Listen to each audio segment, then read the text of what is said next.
ఒక చిన్న పొరపాటు ఒక పెద్ద వివాదంగా ఎలా మారిందో అలేఖ్య చిట్టి పికిల్స్ వ్యవహారం ఒక వ్యాపార ప్రపంచంలో ఒక కీలకమైన పాఠాన్ని నేర్పించింది. అసలు వాట్ హ్యాపెండ్, అసలు ఏం జరిగిందో చూద్దాం.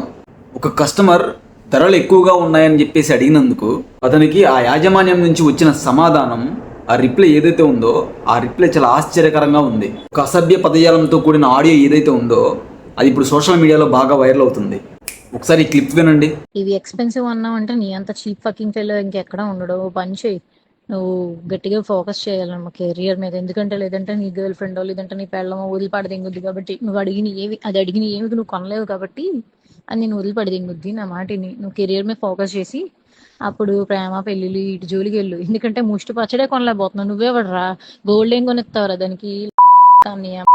వాళ్ళు అసలు ఎందుకన్నారో అని తర్వాత విషయం పక్కన పెడితే దీనివల్ల పబ్లిక్ ఏమనుకుంటుందో ఒకసారి తెలుసుకోండి. చాలా మంది అయితే ఆమె మాటలను వీళ్ళు ఖండిస్తున్నారు. అంత ఖండించే విషయం ఏంటి అంటే అందులో ఉన్నాయి, ఆ పదజాలం అలా వాడింది. మరికొందరైతే ఇది కేవలం ఒక తప్పిదం వల్ల మాత్రమే జరిగింది అనేసి చెప్తున్నారు. ఏదేమైనా ఒక వ్యాపారం విజయవంతం కావాలి అంటే కేవలం మంచి ఫీడింగ్ ఉంటే సరిపోదు, కస్టమర్ని గౌరవించడం కూడా అంతే ముఖ్యం. ఒక మాట, ఒక చిన్న చర్య మొత్తం బ్రాండ్కి నష్టం తీసుకొస్తుంది. ఇలా ఈ విధంగా ఇది బాగా గుర్తుంచుకోండి.